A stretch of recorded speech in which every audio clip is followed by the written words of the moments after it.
Bible study. I am going to teach on a very touchy subject tonight that many people know, others who have experienced, or unfortunately, or some even have experienced themselves.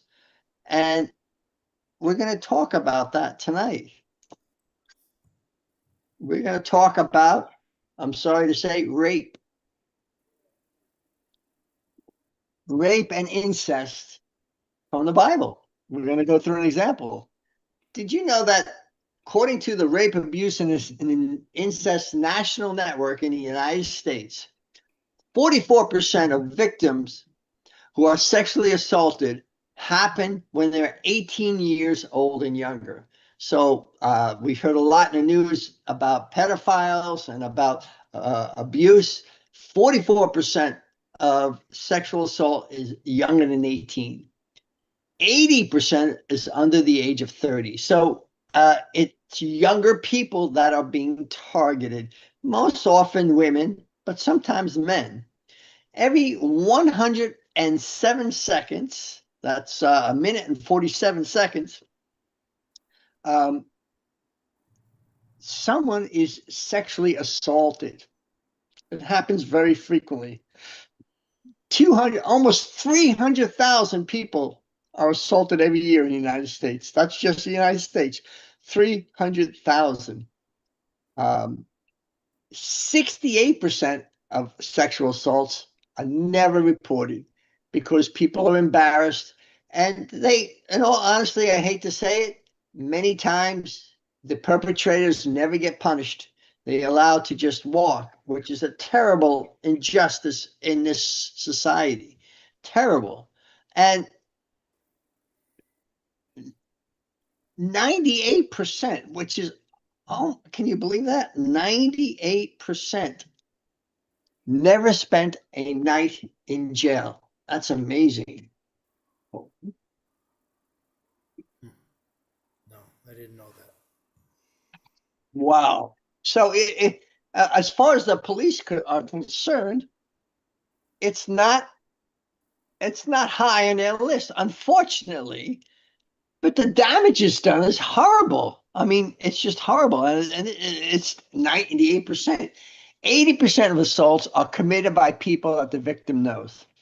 So if you have young kids, whatever, or yourself, make sure that you take the responsibility to check out the people you're leaving your children with. And we used to do this in homeschooling. I strongly recommend you teach your children the bathing suit rule. What is the bathing suit rule? Well, when you have a child, you say, well, here is your bathing suit. No one is allowed to touch you in this particular area. If anybody attempts to touch you in your bathing suit area, you tell them no. You scream, and you make sure you tell mommy and dad if anybody tried to or did touch you within that bathing suit area. So I think that worked very well. But unfortunately, sometimes rapes can be very aggressive. 47% of rapes are a friend or a family member or an acquaintance. Half. So unfortunately, you never know somebody. I mean, I don't know if you want to say never, but it's difficult to know somebody, especially with that. Now we had a pastor come visit us in New York. But one time he came to my house and he was very upset because his father had abused his daughter. His father had a problem early on. It was supposedly dealt with.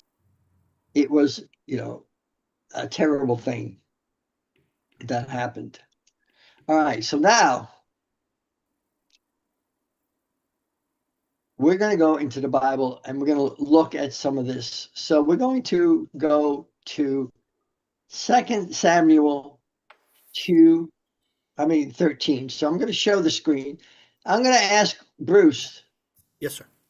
to read these, Yes. but I want you to read one verse at a time and stop, because I may or may not have commentary as we go through this particular situation and how the Bible handles it. So why don't you start, if you don't mind, 2 Samuel 13, Yes. 1. And it came to pass after this that Absalom, the son of David, had a fair sister, whose name was Tamar. Tamar. Tamar, and Ammon, the son of David, loved her.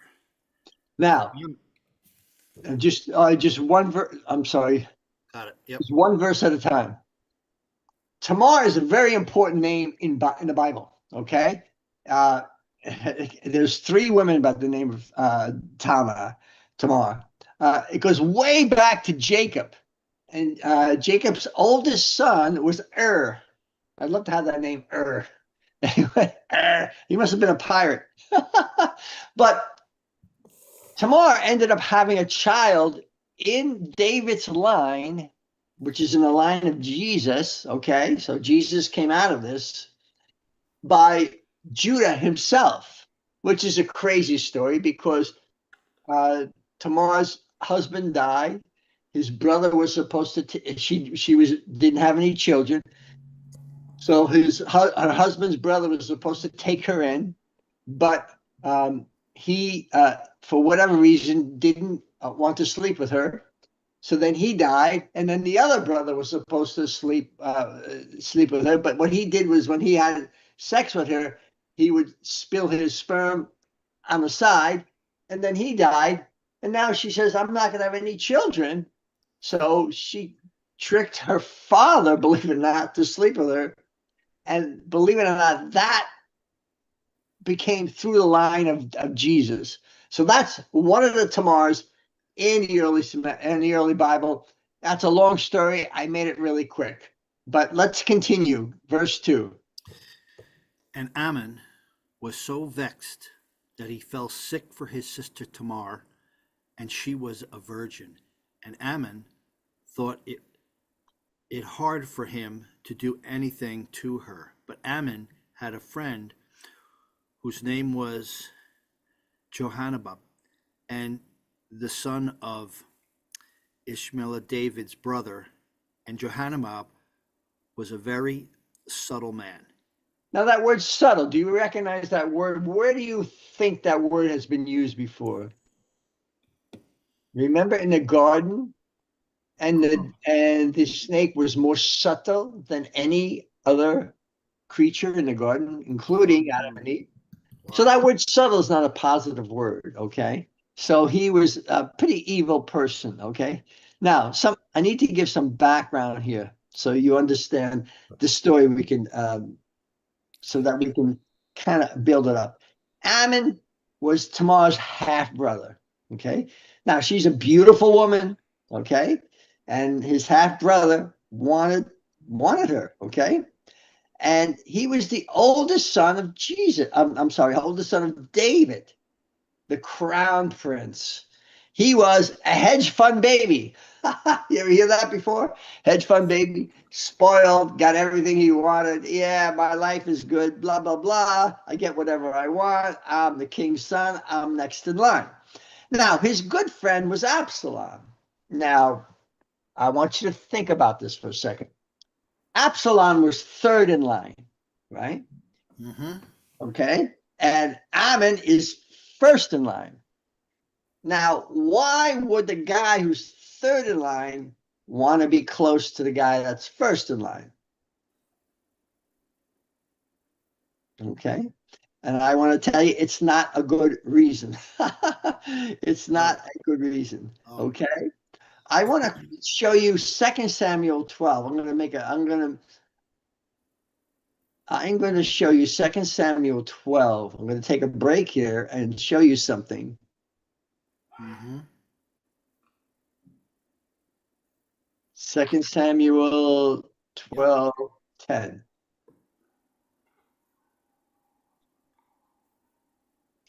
Now, therefore, the sword shall not depart from thy house.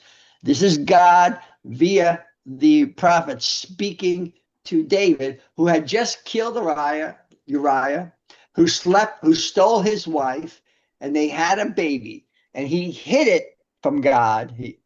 How can you hide something from God? He thought he could do it. And then the prophet confronts him. So now he's confronted. Now, biblical law said he should have been killed, but God spares his life. But he does say, therefore the sword shall never depart from your house, because you have despised me, and you have taken the wife of Uriah to be your wife. I will raise up evil against you and your own house. I will take your wives before your eyes and give them to your neighbors. So this is a prophecy of something that's going to happen in David's life.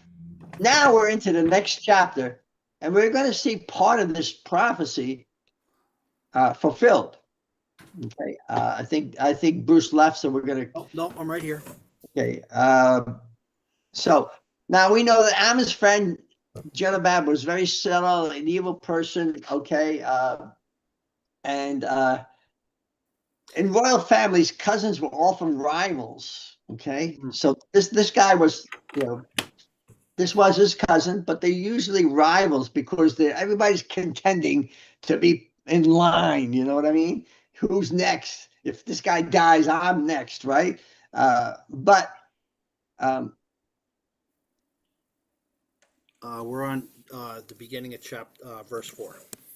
yeah, I'm going to get there in a second. Okay. Don't choose evil for people to be your friends, because they will give you evil advice. Choose good people. We also know that in the time that the Jewish North and South was separated from each other for eternity, was because the king went to the old people and said, after Solomon died, his son came to power, and he said, hey, everybody's complaining that they've been working for free. They haven't been paid. Solomon was rich, rich, rich. Should I go easy on the people? Because they're crying out. They want help. And the older people said, yes, yes, go easy on the people. But then I think it was Jehoshaphat said one to his young friends, all the crown princes, all the spoiled hedge fund babies, all the rich kids, and said, well, this is what the old people said, the judges, but what do you guys say? And they said, no, those lazy people, make them work harder, make them work so hard. And because of that, there was a split in the kingdom. So that's another example of having bad friends. So choose your friends wisely. There's a very important saying. For your children, if I can see your friends, I can see your future. Okay? Very true. If I see the friends you choose, I can see your future. If they're bad friends, you won't have a good future. If they're good friends, they will help you. Okay? Big stop there. Go ahead. And he said unto him, why art thou, being the king's son, lean from day to day? Wilt thou not tell me? And Amnon said unto him, I love Tamar, my brother Absalom's sister. Now, this is not true love. This is lust. Okay? Let's be honest. He lusted after her. If you are thinking about rape, that's not love. That's perverted. That's lust. Go ahead.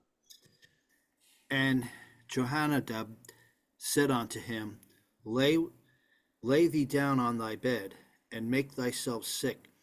And when thy father cometh to see thee, say unto him, I pray thee, and let my sister Tamar come, and give me meat, and dress the meat with thy sight, that I may see it and eat it at her hand.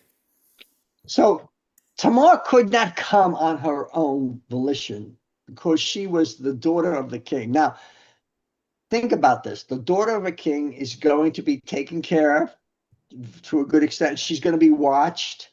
Okay. She's just not going to be going anyplace. So in order for her to go see her half brother, someone would need to request it. So she goes to Absalom, the third son, to say, "Hey, go to your dad and ask this." So he does that, and um, on verse 5, that's right where you are, and you just see how evil he dreams up this scheme in a second. I mean, who would think that? It's like, I love my half sister, but it's impossible for me to be with her. Basically, that's what he says. Ammon says it's impossible. Why is it impossible? Well, there's a couple of reasons. The Mosaic law forbids marriage between half brothers and sisters. So that's in the Bible. So he's saying it's impossible. It's not possible. That's one reason. That's in Leviticus 8:19. It's also unlikely that David would consent to Tamar to being with Ammon, because he would have to approve the marriage. The king's son. Um, Especially if Tamar wanted it or didn't want it, it wouldn't make a difference. He would not approve of that type of marriage. Okay, go ahead. So Amnon lay down and made himself sick. And when the king come to see him, Amnon said unto the king, I pray thee, let Tamar, my sister, come and make me a couple of cakes in my sight, that I may eat at her hand. Then Verse 6, yeah. So those cakes are really called, in many translations, heart cakes. Literally, what it was cakes in the shape of a heart. Okay, which is seductive in its intent. Let's take a look at Song of Songs, Song of Solomon's 4:9. Let's go there for a second.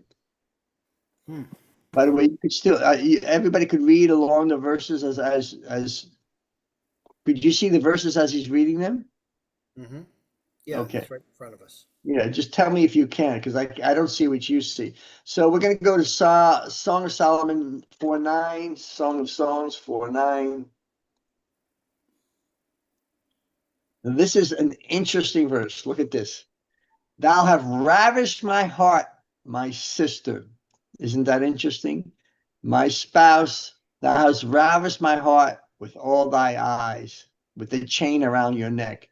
So what Aman is doing here is being sexual in the approach. It's like inviting somebody for a business meeting, and the woman goes to the business meeting, and it's just one man alone, and he's got candlelight, and he's got 2 glasses of wine and music playing. It's like, whoa, okay, what's going on here? So she would have been alerted to that, because it was a little bit inappropriate to have hotcakes.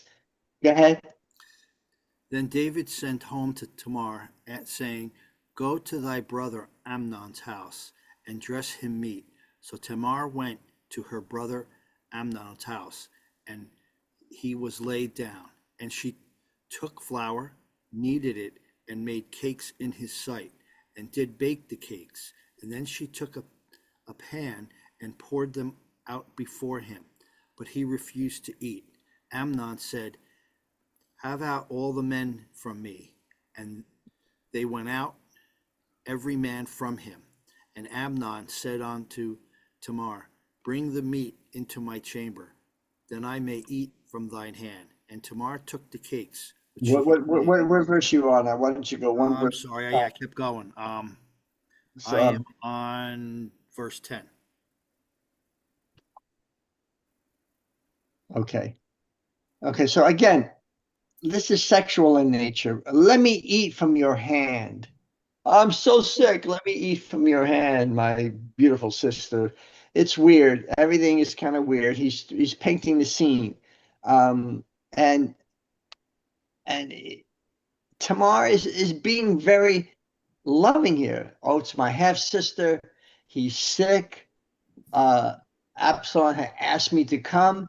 He asked permission of the king. The king gave permission. I am doing my job as a as a good woman, taking care. So she's kneading the bread in front of him. They're making hot cakes, blah blah blah. He's he's got the candles going. He's got the music. He's got all the stuff going on. He's setting the scene. Adding some modern comments in there. Um, Go ahead, and then you can you can read up to verse 9. Where you could read up to. By the way, this is his half brother, not full brother. Okay, Tamar's and I'm on half. You I'll could read to read the end through. of 14. Where are Um, we're on verse 11. I'll read to the end of 14. you? Read to the end of 13. And the third, okay. And when she had brought them to him to eat, he took hold of her and said to her, "Come, lay with me, my sister." And she answered him, "Nay, my brother, do not force me to do such a thing. Ought not to be done in Israel. Do not thou this folly, and I, whether shall I cause my shame to go? As for thee, thou shalt be as one of those fools in Israel. Now therefore I pray thee, speak unto the king, for he will not withhold from me thee." So what she's saying here is, don't rape me. I'll talk to the king, my father, David, and he will. I am sure he will authorize us to get married. Those are the words of a desperate woman, because that would never happen, because it's against the law. She's just saying something. He's got, she's in the room. He asked all the servants to leave. He asked her to come into the bedroom, feed me in my mouth. He grabs her hand. She's desperate at this point, you know. So she says, "Oh, I'll talk to my father, and he'll give you my hand. I'm sure. Not likely, but she was appealing to him. Also, it says fools in Israel. Really, it's godless fools. She's appealing to his morals here, and hopefully that he will respond. It's important to see here, when men are this committed, their morals are shut off. They don't respond to this. And unfortunately, that's exactly what happens. Go ahead. You can read on. Verse 14. Howbeit, he said, would not hearken unto her voice, but being stronger than she, forced her and laid with her. He raped her. I Yeah. mean, he forced her, grabbed her hand. He set the whole thing up. She was innocent. Horrible. Horrible. Okay, go ahead. Then Amnon hated her exceedingly, so that the hatred wherewith he hated her was greater than the love whereat he had loved her. And Amnon said unto her, Arise, be gone. Now, this is disgusting. He said, I love her. And he devises this whole plan with his friend and with with Absalom, who, by the way, Absalom had some evil intent here. We don't see it yet, but let's be honest. If Absalom can get rid of the number one guy, he's only 2 steps away, right? So we see the evil going on within David's house, which was foretold when I read that verse to you right from the beginning. It says, "Now the sword shall not depart from your house for years to come," because David slept with Uriah, another man's wife, and had the husband killed. All these things are coming into play. There is subtext, and sometimes when you just read the Bible, you don't see these things. But he's pretending to be a good guy, Absalom. Well, let's continue. But you know, when a man rapes a woman, and this is weird, and I don't understand it, but there are times when a man takes advantage of a woman, and then he begins to hate the woman more than he loved her before, which is kind of disgusting. And part of that could be, I mean, this is a guess, that he realizes how horrible a thing he did, and she reminds him of that horrible thing, and he wants to get rid of that horrible thing that he did. I don't know if that's the case, but this happens during rape sometimes, or when a man takes advantage of a woman. He loves her, he loves her, he takes advantage of her, and then he hates her. That's sick. It's sick, but that is, you can see the motivation is not natural. Okay, it's unnatural. Go ahead. And she said unto him, There is no cause. This evil in sending me away is greater than the other that thou didst to me. But he would not hearken unto her. You can go And up to verse 19. Go ahead. then he called out his servant that ministered unto him and said, Put now this woman out from me, bolt the door after her. And she had a garment of divers colors upon her. I mean, For that's I'm sorry for interrupting. That's pretty harsh.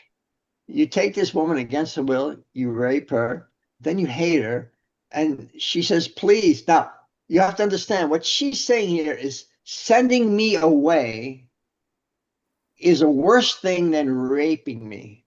That's what she's saying. Why? Because the culture there was that she could never remarry. If a virgin was that happened to a virgin, she could never remarry. Now, I want to go to Deuteronomy and show you um, some verses that the Bible has in terms of this situation, in terms of rape. So it's Deuteronomy 22:22. Let's go there. You can see what I'm doing? Yes. yes, Deuteronomy 22:22. We're going to start there. Okay, if a man is found lying with a woman married to a husband, okay, so she's cheating on him or he's raping her, but the indication here is that she is a willing participant, excuse me, then they both shall die. Okay, the man that lay and the woman, because they're cheating, they're doing adultery. Adultery is not accepted in the Bible. All right. Now, if a damsel that is a virgin is engaged to her husband, and a man find her in a city and lie with her, then you shall bring them both to the city gate and stone them both. Why? Because here's the connotation. You say, well, why would you kill the woman? You know, she's innocent. She was taken advantage of. Well, not really. In this context, it was consensual. A woman that is engaged would never be allowed or should never be alone in the city because of this reason, very much reason. So if she decided she wanted to be alone in the city, that was her choice. And basically, she was seeking it out. So that's the context of verse 23. Verse 25 and 23 and 24. Now in 25, if a man find a betrothed damsel in the field, and a man forces her to lie with her. Now, okay, now women had to work the fields, so this was common. So they had work to do. They worked in the house, they worked in the field. So if a woman's in the field and a man rapes her, okay, the implication here is that it's against her will, okay, because she's doing a daily work, she's there. He gets killed, but the woman, nothing happens to her. And if a man finds a damsel that is a virgin, which is not betrothed, and that's the situation we have here, and he lay hold of her, lie with her, and they are found out, then the man lay with shall give her the father 50 shekels, and she shall be his wife, because he humbled her. He may not put her away. Well, what happened here? Did Amar put her away? no, Absolutely. he threw her out. Threw her out. Locked the door behind her. How heartless. Now she's a marked woman.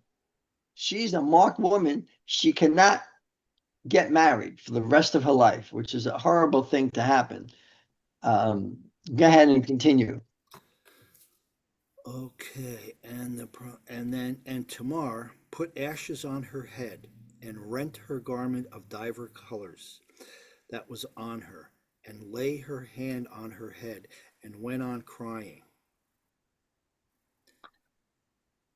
Actually, in the Old Testament, if you were raped, you were supposed to cry out for help.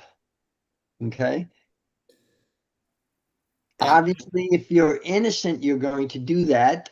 If you're not innocent and you just do what they call it, what is it when you sneak out of somebody's bedroom in the early morning, not the perv walk, what's it called? Anybody know what that's called? Walk of shame. The walk of shame. Thank you. That's the walk of shame. So, uh, if you're participating in the sex, it's a walk of shame. But if the Bible says no, if you're raped, you should be crying out. So she is crying out, and she laid her hand on her head and went crying and made a spectacle of herself because this is what is required. If she didn't do anything, people may think, "Oh, you seduced your brother," and unfortunately, back in the culture, they usually sided with the men. Unfortunately, um, and go ahead. And Absalom, her brother, said unto her, Hath Amnon thy brother been with thee? And hold now thy peace, my sister. He is thy brother. Regard not this thing. So Tamar remained desolate in her brother Absalom's house. That's so a shame. Desolate. That means to let's see to be desolate as a woman. I mean, you can't be married. So it looks like here that Absalom is being a good guy. But really he's not. He says, hold your peace, don't tell anybody, come live with me, you won't get married, I'll take care of you. But this is part of Absalom's plan to get rid of the number one guy, the crown prince. Now he puts this plan into place. Okay, you stay with me. Now, when you read this, you don't see the intricacies of what's really going on. Hmm. So then continue. And when King David heard of all these things, he was very wroth.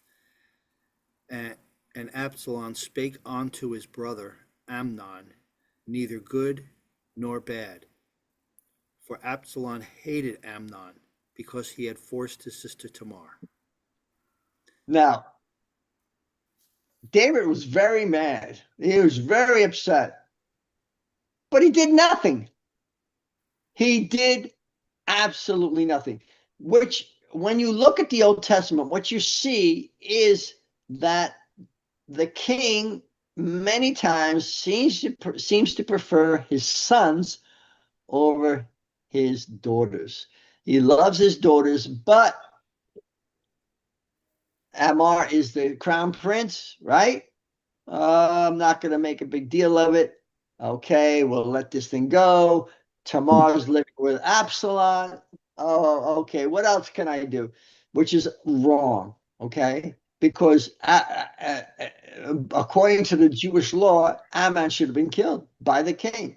His own son, he should have killed the crown prince. But obviously, David was conflicted. And who suffered? Not only did Tamar suffer by being raped, not only did Tamar suffer by being thrown out, but now she's suffering by she's living in a house alone with no chance, with her brother, no chance of getting married ever. Go ahead. And Oh, it came, one other thing I want to point out to you, very, very important. He said neither good or bad. Now, in your relationships, okay, in life, I want to give you some advice. This is not a hard and fast rule, but just something to be aware of. If you're friends with someone or you're in a business deal with someone and you're kind of getting close, you're working a lot together, but he says neither good or bad to you, so you're like really not sure where they stand. Most times they stand on the negative side. Now, this has happened to me very specifically. I was working with this man for years. We went on business trips together. We were working on this deal, but I found out his attitude is, well, Gary, whatever happens to you is your problem. And it's not my problem. I don't care about it. So in life, if someone's not telling you good or bad, just be aware. It doesn't mean it's bad, but it's a possibility. It is. I think that's some great advice there. Hmm. Go ahead. And it came to pass after 2 years that Absalom had sheep shears in Balzazar, which is beside Ephraim. And Absalom invited all the king's sons. And Absalom came up to the king and said, Behold, now thy servant hath sheep shears. Let the king, I beseech thee, and his servants go with thy servant. And the king said unto Absalom, Nay, my son, let us not all go. Let us be chargeable unto thee. And he So, pressed him. so he pressed him. Let's take a look at the NIV, that wording, verse 25. He says, I don't know if you can read it. Yeah, no, my He said, son, the king replied, as all of us should not go, we would only be a burden to you. Although Absalom urged him, he still so, refused to go and gave him blessing. so this was inappropriate for Absalom to ask all of the sons to come. Typically, because what had happened in the past, a number of times in the Old Testament, all the sons of the kings are rarely in one place at one time because it means that they can all be killed. And this happens a number of times in the Old Testament. So a king would be very wary about any request to anybody saying, even if your son, oh, let all of your sons come here. So that's like kind of a red flag. Absalom knew that. He absolutely knew the answer would be no. But he had a plan. What was his plan? Okay, I know that all your sons can't come, but let's just ask Amar to come. I've been quote unquote neither good nor bad. I haven't said anything bad about him for 2 years. And King says, so King David says, "Oh, okay, go ahead." And Absalom had commanded all of his servants, saying, Mark ye now when Absalom's heart is very merry with wine, and I say unto you, smite Amnon, then kill him. Fear not, have I not commanded you? Be courageous, be valiant. And the servants of Amnon did on then the servants of Absalom did unto Amnon as Absalom had commanded. Then all the king's sons arose, and every man get him upon his mule and fled. Okay, so this is important to understand. Absalom kept his intent inside for 2 years. He never said good or bad. There are people that play the long game. Have you ever heard that term? The long. It means they have an intent on evil for you, but they're willing to take their time, even if it takes years, to spring that evil. We've seen that in the internet with dating and stuff. People from foreign countries like China and other places, they'll be friendly with you. They'll do Zoom with you. They'll do you feel like you know them intimately. It could be 2 years, and then boom, else they could spring something on you. That's exactly what happened here. Ammon had no clue. He was a little bit clueless because, hey, I'm the hedge fund baby. No one's going to touch me. Well, that's not what happened. He was killed, and everybody ran away. And this is another reason why Ammon chooses a bad friend. Remember, way back in the beginning, that man was Jehoshaphat. I forget his name, but that was his friend who suggested this, that you do this thing, you rape this woman. Well, that suggestion got him killed. Of course, it's in fulfillment of the prophecy that a sword shall not depart from your family because David had killed Uriah. All these come to pass. And I'm going to break it out here. I'm going to finish it here. All of these things happen simply because of one person's lust, one person's rape. And we need to control our urges, but we need to be aware of other people. And women need to not put themselves in a situation where they could be taken advantage of. And men too, young men. Don't ever put yourself in a situation where you don't have a way out. If somebody is suggesting that, you need to challenge them. Why do you want me to go here? Why is that important? Why can't we meet here? Why do we need to be alone?